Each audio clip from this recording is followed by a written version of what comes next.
오늘은 마태복음 2장에 대해서 알아보려고 합니다. 마태복음 2장은 예수님의 탄생에 대해서 얘기하고 있습니다. 네티비티 스토리죠. 예수님은 어떻게 태어나게 되셨는가, 그 얘기를 한번 나누고자 합니다. 자, 예수님이 태어나신 곳은 어디입니까? 여러분 잘 알고 계시죠? 그곳은 베들레헴입니다. 베들레헴. 히브리어로 보면 베들은 이제 베이트라는 뜻입니다. 베이트는 집, 히브리어로 집이라는 뜻이고요. 레헴은 빵, 떡 이런 뜻입니다. 그러니까 빵을 굽는 집, 뭐 이런 뜻이죠. 빵집이라고 보시면 됩니다. 빵집. 그러니까 베들레헴 자체가 빵이라는 의미가 있죠. 빵이란 떡, 우리로 치면 떡이라는 의미가 있습니다. 이 베들레헴에서 태어나셨는데 왜 꼭 베들레헴이어야 되느냐? 그 이유가 있습니다. 예수님의 탄생은 이 예언으로 베들레헴에 태어난다고 예언이 계속되어 왔거든요. 이사야, 그리고 미가, 이런 사람들이 베들레헴에 대해서 계속 얘기합니다. 베들레헴에서 예수님이 태어나실 것이다, 이런 예언을 계속합니다. 그러니까 베들레헴에서 예수님이 태어나실 수밖에 없죠. 여기서 중요한 것. 왜 이 사람들은 베들레헴이라 그랬을까? 베들레헴은 누구의 고향이기 때문일까요? 다윗의 고향입니다. 족보 시간에 계속 얘기했죠. 예수님의 직계 조상이라고 볼 수 있는 다윗에 태어난 곳, 다윗의 고향이 베들레헴이기 때문입니다. 자, 여기서 중요한 점, 왜 베들레헴에서 예수님이 태어났을까라는 건데, 예수님의 육신의 아버지, 초적상 아버지인 요셉과 마리아는 베들레헴 출신이 아니에요. 이 사람들은 여기 사는 사람입니다. 나사렛이 어디냐면 갈릴리예요. 그러니까 갈릴리는 저 북쪽에 있습니다. 베들레헴은 남쪽에 있어요. 그러니까 살지도 않았던 곳에, 이 두 사람이 사는 곳이 아닌 곳에 가서 예수님을 낳았다는 얘기예요. 무슨 일이 있었을까요? 누가복음에 나옵니다. 저는 이 호적 제도 때문입니다. 호적 때문에 예수님이 베들레헴에서 태어날 수밖에 없습니다. 가이사 아우구스투스라 그러죠. 시저 아우구스투스가 호적 명령을 내립니다. 모든 사람들이 호적을 떼야 된다라는 명령을 내렸을 때에 요셉과 마리아가 베들레헴으로 갈 수밖에 없었어요. 근데 베들레헴에서 좀 한참 머무르 있다가 해산할 곳을 찾았는데 해산하지 못하고 예수님이 태어나셨습니다. 그 얘기는 누가복음에 잘 나와 있어요. 이 베들레헴이라는 곳이 다윗의 고향이었기 때문에 베들레헴, 그리고 또 수많은 사람들이, 예언가들이 예언했던 곳이기 때문에 베들레헴이기도 합니다. 그런데 조금 더 깊이 들어가서 이 빵집과 관련돼서 베들레헴이 어떤 뜻인가를 한번 생각해 보고자 합니다. 이거는 해석이 들어가는 거예요. 베들레헴이 빵집이라고 하십시다. 근데 예수님이 태어나신 곳이, 장소는 여러분 잘 아시다시피 마구간이죠. 소나 말이 있는 곳이죠. 그런데 예수님이 마구간에 나셔서 예수님을 누이신 곳이 어딥니까? 구유입니다. 구유는 밥통이죠. 밥통. 그러니까 소나 말들이 여물을, 밥을 먹는 그곳에 예수님을 누이십니다. 그게 이제 의미가 있죠. 그냥 태어나셨다 그러면 끝날 텐데 왜 구유란 말을 굳이 썼을까라는 거죠. 이게 이 빵과 떡의 관련이 있습니다. 뭐냐?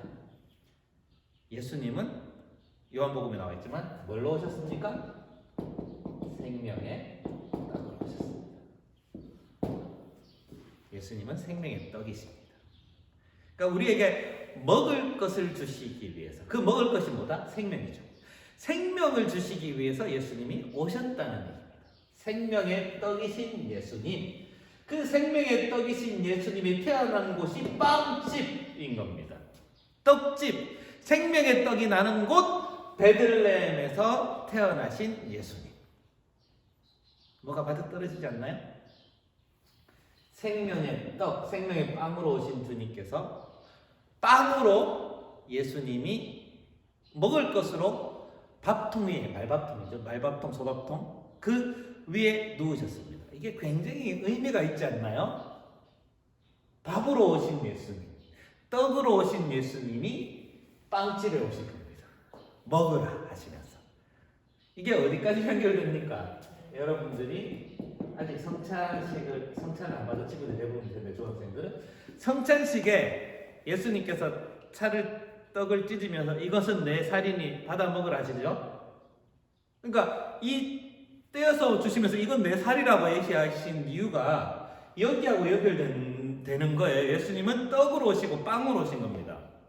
떡을 떼어 주시면서 이건 내 살이라고 하셨잖아요. 잔을 주시면 내 피라 하신 그 이유의 근원이 되는 게 베들레헴. 빵으로 오신 예수님, 떡으로 오신 예수님이 우리에게 살을 주고 피를 주러 오셨던 그 예수님이 베들레헴에 오셨다. 의미가 좀 있지 않나요? 왜 베들레헴인가? 좀 이해가 되십니까? 그렇습니다. 베들레헴에 오신 예수님입니다. 자, 다음 예수님의 탄생에 대해서 많은 사람들이 예언을 했고 기대했고 기다렸던 사람들이 참 많습니다. 그런데 그런 사람들 가운데 이 마태복음에 등장하는 사람들이 있어요.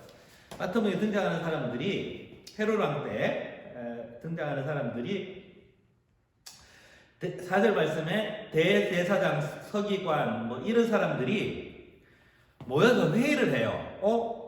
메시아가 오실까? 자, 그 회의를 한 이유가 뭐냐면 동방에서 박사들이 왔기 때문에 그 박사들이 메시아에 대해서 언급을 하니까 자기들이 따로 모인 거예요. 어떻게 하지? 진짜 오시긴 오실까? 이런 생각을 하게 된 겁니다. 그런데 문제는 여기 있습니다. 이 박사들이 누구냐? 박사들. 동방 박사들이 누군가? 대제사장과 서기관들을 움직일 정도니까 이 박사들이 권위가 좀 있었겠죠? 지식적 권위, 경험적 권위가 있었겠죠? 많은 사람들이 이 박사들을 연금술사로 얘기하는 사람들이 많습니다. 그러니까 그때 당시 연금술사들이 많았습니다. 연금술이라는 얘기는 금을 만들고 싶은데 여러 가지 그런 재료들을 모아서 금을 만드는 연습을 하는 거예요. 그러니까 실험을 해서 금을 만들어내면 엄청난 부자가 되잖아요. 근데 그러다 보니까 과학기술이 엄청나게 발전하게 된 거예요. 그러니까 금 하나 만들어내려고 애를 쓰다가 보니까 또 다른 발명품이 생기고 또 다른 실험들이 생기고 또 다른 과학 연구가 이렇게 활성화되겠죠. 그래서 이 연금술사들은 과학자이자 철학자가 되는 거죠. 그렇게 되는 겁니다. 그러니까 이 과학과 철학에 뛰어난 사람들이 이렇게 와서 하늘의 별을 보고 왔다 그러니까 이 대제사장 서기관들이 동요를 한 거죠. 실제로 저런 일이 일어나면 어떡하지? 걱정이 된 거죠. 그래서 회의를 했는데 설마 그렇겠냐? 그렇게 얘기를 하고 끝났다는 얘기입니다. 그런데 이 동방 박사들은 계속 움직이게 되죠. 한번 왕궁에 갔다가 헤롯을 만났다가 이 사람들이 자기의 길을 가다가 결국은 별이 멈춰진 곳에 가서, 큰 별이 멈춰진 곳에 가서 예수님을 경배하는 장면이 나옵니다. 이 경배하는 장면 가운데 뭐가 나옵니까? 예물 얘기하는 거죠. 예물, 황금, 유향, 의향. 이 세 가지 예물을 드리게 됩니다.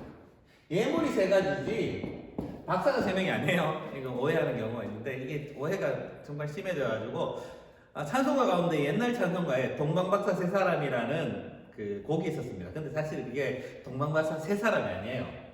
세 사람보다 훨씬 더 많았을 걸로 봅니다. 그런데 그 박사의 무리들이 예수님을 찾아뵙고 이 세 가지의 예물을 드립니다. 이 세 가지 예물 다 하나같이 누구한테 드리는 예물일까요? 왕에게 드리는 예물이에요. 왕이십니다. 왕에게 경배하기 위해서 드리는 이 예물을 가지고 와서 경배를 하는 장면이 나옵니다. 그런데 이 동방박사들이 자기의 길을 이렇게 계획하고 가는데 헤롯이 이렇게 얘기합니다. 혹시 왕을 만나거든 나한테도 기별해 주세요. 내가 가서 같이 경배하겠습니다. 라고 얘기합니다. 그런데 동방박사들이 생각하기에 헤롯 왕은 그 왕을 경배할 것 같지 않았어요. 다시 기별을 하러 가지 않습니다. 가지 않고 자기 가는 길을 가버리죠. 다른 길로 자기의 고국, 자기들의 고향으로 돌아가 버립니다. 느낌이 딱 달랐겠죠? 근데 경배를 받았던 그 예수님 일행 요셉과 마리아, 예수님은 어떻게 행동했을까? 13절에 보면 예수님의 탄생 이후에 경배를 받은 후에 요셉이 꿈을 꿔요. 근데 요셉이 꿈을 꾼다. 저번 시간에 말씀드렸지만 이 마태복음은 유대 공동체에 주는 그 글이라 그랬잖아요.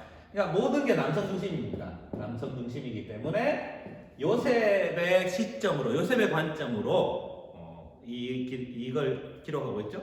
요셉의 꿈에 나타납니다. 전사가. 그래서 주의 사자가 애국으로 도망가라. 그렇게 해서 그 난지 얼마 안 된 그 아기를 데리고 이집트로 피난을 갑니다. 이집트로 피난을 가게 됩니다. 이 이집트로 피난 가게 된 것도 보면 그 예언을 이루기 위해서 이집트로 가게 됩니다. 보면 애국으로부터 내 아들을 불렀다 함을 이루려 하심이라. 이게 예전에 그 예언을 이루는 장면이 되는 거죠. 그리고 예수님이 이집트로 그 피난을 갔을 때에 이스라엘 땅에는 어떤 일이 일어날까요? 이 헤롯 왕이 끔찍한 일을 합니다. 2살 아래의 모든 신생아들을 죽이는 끔찍한 일을 하는 거죠. 굉장히 끔찍한 일을 하고 정말 비극이 일어나게 되는 것입니다. 참 헤롯은 참 간악한 임금이죠. 또 다른 왕은 안 되는 거죠. 용서할 수 없습니다. 이 권위를 갖게 된 것, 정치적인 권력에 대한 욕심, 이건 참 심각한 것 같아요. 자, 예수님의 탄생 가운데 비극도 있었다는 것. 근데 그때 당시에 예수님이 그렇게 탄생할 수밖에 없었던 그 이유를 오늘 설명을 했습니다. 여러분, 예수님의 탄생을 생각하면서 예수님이 우리에게 떡을 주시기 위해 오셨다는 사실을 기억하는 시간 됐으면 좋겠습니다. 여러분 댓글로 질문을 계속 잘 달아주고 있는데요. 여러분들의 댓글에 대한 질문을 제가 계속 주의 깊게 볼 테니까 여러분들이 댓글을 잘 달아주시고 그리고 또 질문도 잘 연구해 보시기 바랍니다.